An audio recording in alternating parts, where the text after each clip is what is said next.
स्वागत। आज आम गोटे एमिति प्रेम कहानी भीतर को जीवा जहा एते अजब जे सुनिले लागिवो केही मजाक करुची। एइटा हेउची ओंकर कहानी। आउ कहिबाकू गले तांकर प्रतिटी भूल पदक्षेप केमिति के जानी तांकू ठीक रास्तारे नहीं गला। तेबे चलंतु एही मजादार यात्रा आरंभ करिवा। आउ देखंतु आरंभरू ही एई कहानीर टोन सेट होई गला। ओम को सांग आनंदंकर एई कथाटा बिल्कुल ठीक। प्रेम कहानी गुड़ाको सतरे बहुत मजादार होइथाय। आउ जेतेबेले कथा ओंकर आसे सेतेबेले तो कॉमेडीर मात्राटा टिके बेसी ही थाए। तो कहानी आरंभ हेउछि गोटे कॉफी शॉपरू। भाबंतु टिके ओम बसिछंती आउ हठात प्रिया भीतर को आसुछंती। ओम को मुंड भितरे तो सबु किछि स्लो मोशन रे चलिला। तांकू लागिला जेमिति कॉफी मेशिन रु हार्ट शेप रो धुआं बाहरुछि। किंतु वास्तव रे कोन हला जानिछंती से एते एक्साइटेड होई गले जे निज पैंट उपरे पूरा कॉफीटा ढाळी देले। बा कि सुंदर आरंभ। तेबे प्रियांकु इम्प्रेस करिबा पई ओमकर प्रथम मास्टर प्लान कोन थिला? से प्रियांक ऑर्डर को लक्ष्य कले आउ तापरे ठीक सही जिंस ऑर्डर कले। Vanilla latte, oat milk, extra shot गोटे भी जिंस एपट सेपट रुए। काहेकि ना से देखेबाकू चाहुतले जे देखो आम भीतर केते मिळ। किंतु एही महान योजनारे गोटे छोट प्रॉब्लम थिला। ओम लैक्टोज इंटॉलरेंट माने दुग्ध जातीय जिनिस तांको देहरे जायनी और तांकू वानिला जमा भी पसंद नहे। फलरे एही रोमांटिक चेष्टा पाई तांकू परवर्ती गोटे घंटा बाथरूम रे कटाइबाकू पड़िला। प्रेम पाई की बलिदान। अच्छा, बाथरूम रु फेरिबा परे ओम भाबिले आउ गोटे चेष्टा करा जाओ। किंतु एथर प्लानटा अहरी अजब थिला। से काउंटर रु गोटे नैपकिन आनिले, प्रियांक पाखकू जाई कहिले एटा आपणकर पड़ी जाइथिला। प्रिया मना करिवारु ओम पूरा पैनिक होई गले और नैपकिनटा तांकू जबरदस्ती देई कहिले नहीं नहीं एबे एटा आपणकर। आउ एतिकी कही सेठू दौड़ी पड़ेले। तेबे कोन लागुची कहानी एठी सड़ीगला? बिल्कुल नुहे। परदिन ओम पुणी से ही कॉफी शॉप रे हाजर। तांको सांग आनंद कहिले एटा तो सीधा सीधा स्टॉकिंग, किंतु ओम का मतरे या थिला डेस्टिनी बा भाग्यर खेल। देखंतु केमिथि कथा को बुले दिया जाउची। किंतु हाँ, एथर ओम पूरापूरी प्रस्तुत होइकी आसीथिले। प्रियंका स कथा हेबा पूर्वरु से आईना सामनारे केते थर अभ्यास करिथिले जानिछंती? थरे दुई थर नुहे, पूरा 47 थर। हाँ, से निजे गणिथिले। आउ आश्चर्यर कथा हेउची एते अभ्यास परे एहा काम देला।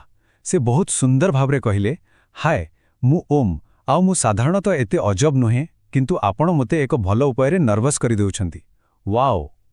किंतु प्रियांकर उत्तर सबुठु मजेदार थिला। से कहिले मु प्रियांका आउ आपण गतकालीर से नापकिन वाला लोक नुहे कि? माने ओंकर सेही विफल प्रयास प्रियांकर पूरा मने थिला। आउ सबुठु बड़ कथा होची तांकु सेही अजब व्यवहारटा बरम भल लागिथिला।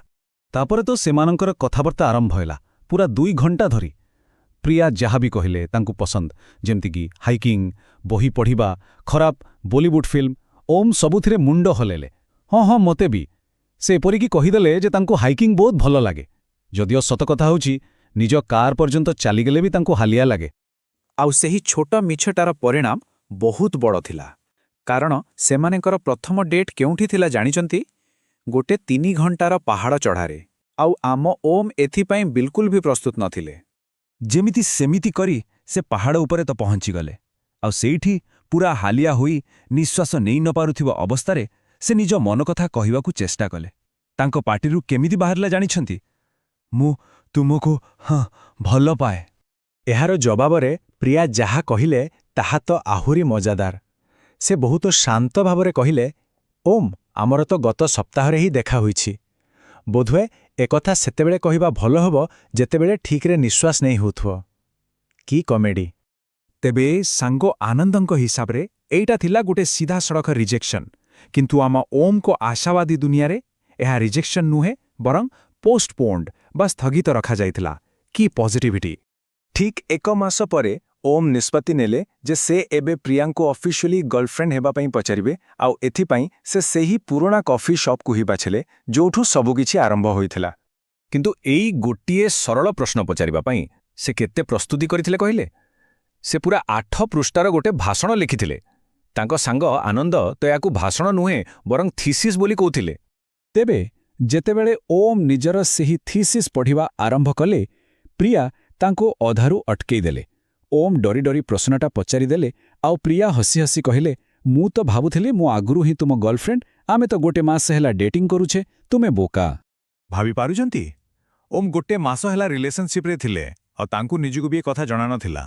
ଆଉ ଆଜି ସେମାନେ 2 ବର୍ଷ ହେଲା ଏକାଠି ଅଛନ୍ତି। ଏଥିରୁ ଗୋଟେ କଥା ତ ସ୍ପଷ୍ଟ, ପ୍ରେମ କେବେ କେବେ ଆମ ପ୍ଲାନିଂ ପାଇଁ ନୁହେଁ, ବରଂ ଆମର ସବୁ ଭୁଲ ସତ୍ତ୍ୱେ ବି ସଫଳ ହୋଇଯାଏ। ଏହା ଠିକ୍ ସେହି କଥା ଭଳି ଯେତେବେଳେ ଆନନ୍ଦ କହିଥିଲେ ଯେ ଓମ୍ ପିଛା କରୁଛନ୍ତି, ଓମ୍ କ'ଣ କହିଥିଲେ? ଏଇଟା ପିଛା କରିବା ନୁହେଁ, ଏଇଟା ହେଉଛି ଷ୍ଟ୍ରାଟେଜିକ୍ ପୋଜିସନିଂ। ତାଙ୍କର ପ୍ରତିଟି ଅଜବ କାମ ଶେଷରେ ତାଙ୍କ ପାଇଁ ହିଁ କାମ କରୁଥିଲା। ତେବେ ଓମ୍ଙ୍କର ଏହି ଅଦ୍ଭୁତ ଯାତ୍ରାରୁ ଆମେ କ'ଣ ଶିଖିଲେ? ତାଙ୍କର ନିଜ ଭାଷାରେ ଯିଏ ଯେମିତି ସେମିତି ରୁହନ୍ତୁ। ଯଦି ଆପଣ ଜଣେ ଅଜବ ଭ୍ୟାନିଲା ପସନ୍ଦ ନ କରୁଥିବା ନାପକିନ୍ବାଲା ଲୋକ, ତେବେ ବିଶ୍ୱାସ କରନ୍ତୁ, ଦୁନିଆରେ କେହି ଜଣେ ନିଶ୍ଚୟ ଥିବେ ଯିଏ ଆପଣଙ୍କର ଏହି ଅଜବପଣକୁ ହିଁ ଭଲ ପାଇବେ। ତେବେ ଏହି କାହାଣୀ ଶେଷରେ ଗୋଟିଏ ପ୍ରଶ୍ନ ମନକୁ ଆସୁଛି। ଆମ ଜୀବନରେ ଏମିତି କେତେ ଘଟଣା ଥାଏ ଯାହାକୁ ଆମେ ଭୁଲ ବୋଲି ଭାବୁ, କିନ୍ତୁ ହୁଏତ ସେହି ଘଟଣାଟି ହିଁ ଆମକୁ କୌଣସି ଭଲ ଜାଗାରେ ପହଞ୍ଚାଇ ଦେଇଥାଏ। ଏ ବିଷୟରେ ଟିକେ ଭାବିବା। ପୁଣି ଦେଖାହବ ଏକ ନୂଆ ବିଶ୍ଳେଷଣ ସହିତ।